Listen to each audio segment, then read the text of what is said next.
Alright, yeah, this is part 8 of Schizophrenia and Mental Health, My Experience. Part 8, yeah. Yeah, so I was having these kind of, these Asian and Indian spirit guides in my head saying, you should be doing more than this. And after I'd eaten with people at this soup bus, there was this a couple of really quite learning disabled people there, and a couple of people there. And when I left, when I was back home, they were telling me that because I'd eaten with them, I'd taken on their energy, I'd taken on their characteristics, and this belief was so strong and powerful. I actually my brain functioning changed, and I literally started to be like this person who was really, really learning disabled. And by the way, I don't put anyone down who's learning disabled. I've got a cousin who's Down syndrome, and I love him to bits, and I've met a lot of people with very severe learning disabilities, and I don't put them down at all. I'm not racist or anything. These are just experiences I had of schizophrenia, and I somehow believed and experienced it as becoming my reality again. I couldn't communicate. I'd become like this person who was really learning disabled. My brain functioning changed. People were trying to speak to me when I was out and about, and I couldn't even hardly utter a word to them. And I had this belief that this spirit had muted me, had put an energetic contraption on my neck, which stopped me from speaking my truth. This was part of the attack of the dark forces, that they'd somehow got allowed to energetically put a contraption on my neck which would stop me from speaking my truth. And if I spoke my truth, I could break this curse, and if I spoke my truth enough, I could break this curse and break out of their control. But I couldn't. They literally muted my truth. And so for many months I was having great difficulty in communicating with people. And my mum was really trying to help me then. I was staying at my mum's. Both my sisters would try and help a lot. My mum was getting my brother to try and get me off the streets, because at night I was just hanging around the streets. I remember wandering off uptown through the parade, through the kind of commercial area, through the main parade of the town centre. And what I'd see in my kind of third eye, in my vision, was this massive, very dark, powerfully evil spirit, this entity, demon or Satan, like following me everywhere. And I really feel I couldn't escape.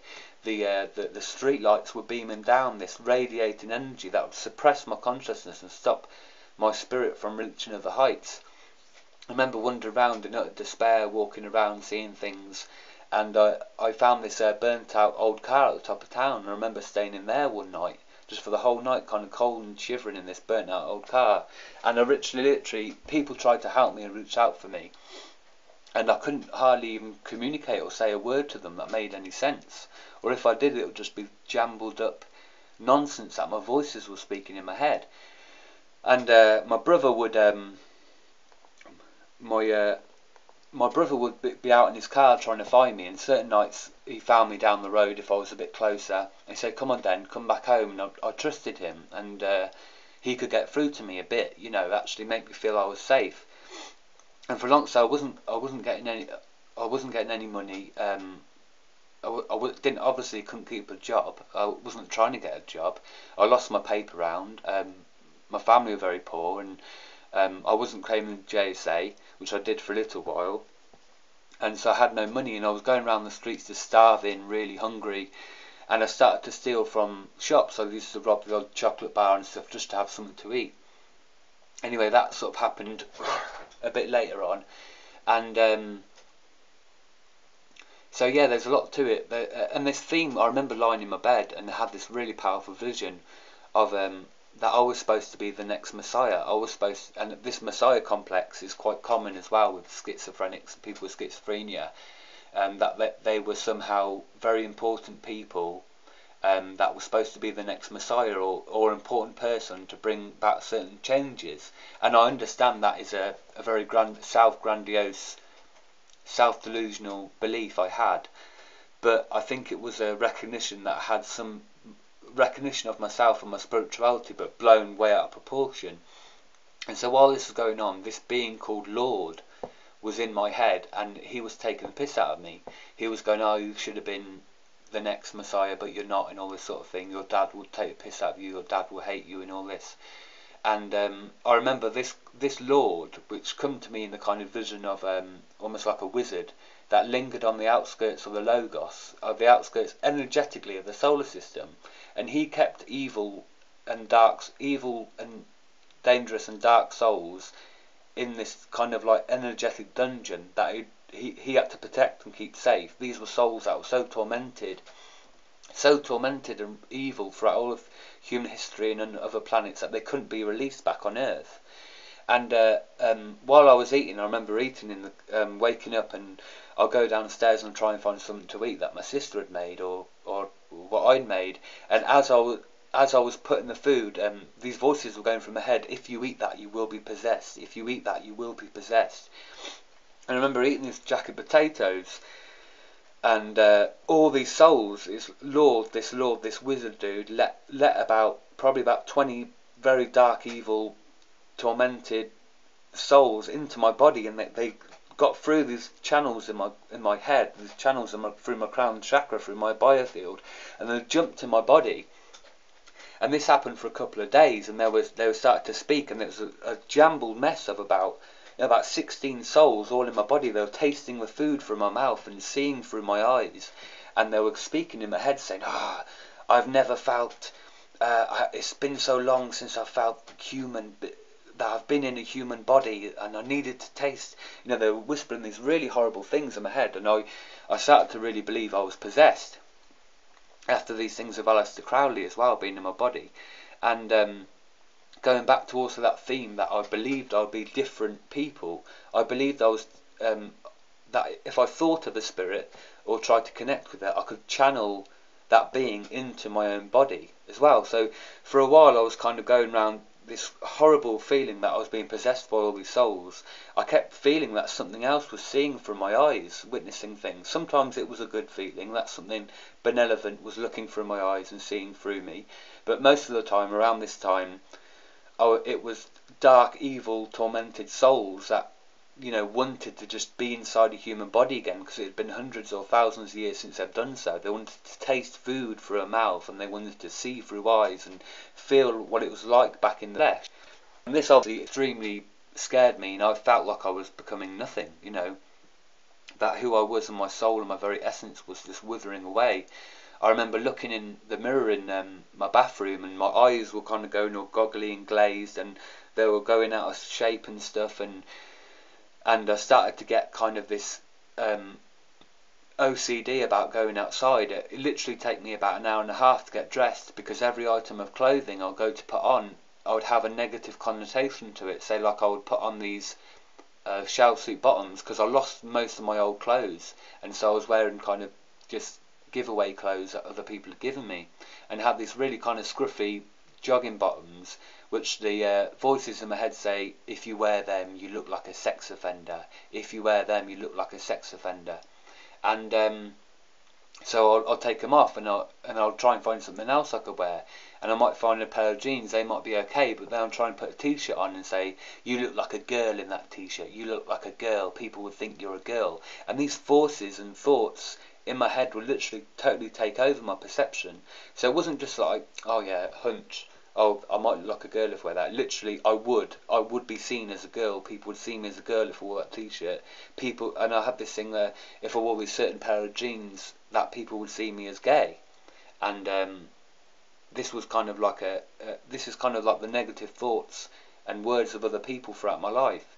I've got nothing against gay people in any way, but these voices would try and make me feel really bad about looking gay, or looking like a girl, or looking like a pervert, or looking like a madhead or a drug addict.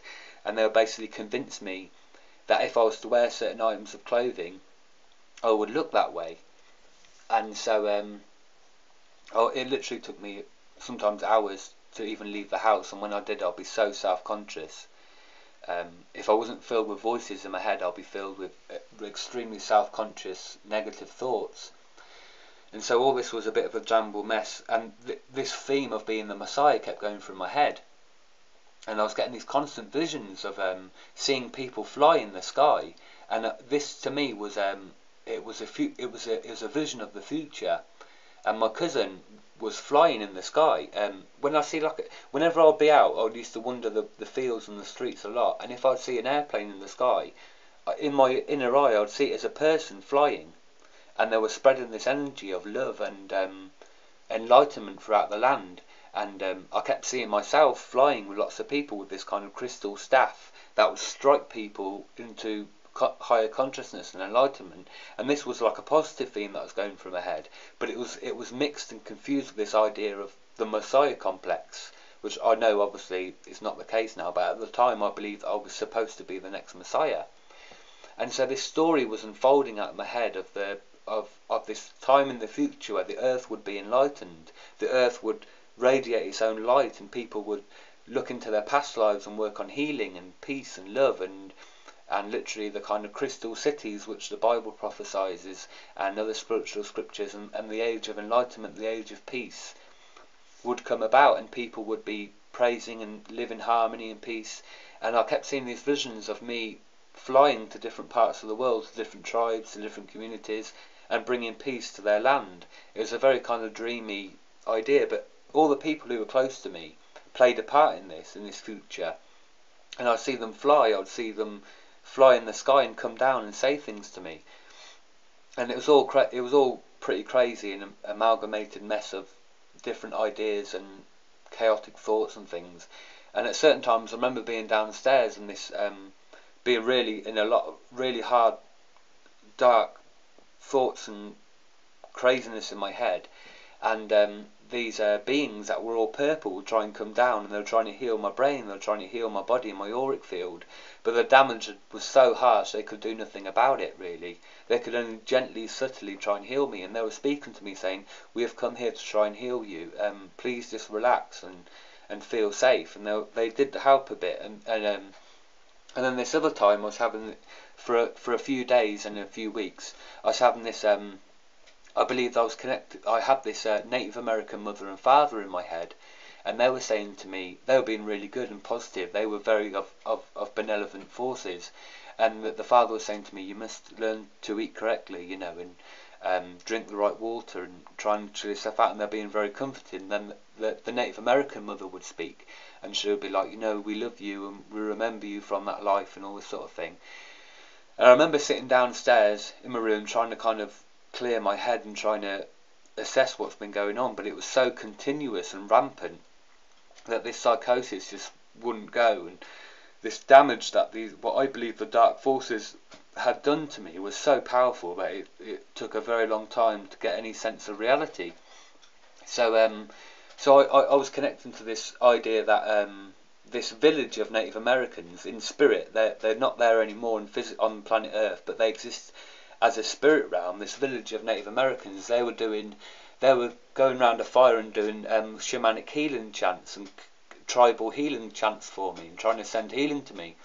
And it's really weird because that day my sister said she saw a Native American behind me aurically. She's quite a spiritual seer, and she has some talents of mediumship, like seeing ghosts and things, which calls herself a witch.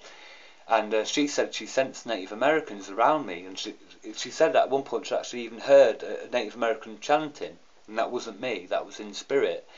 And so a lot of these experiences I was having was being confirmed by other people as well. Anyway, I'll stop there and I'll continue on part 9. Thank you.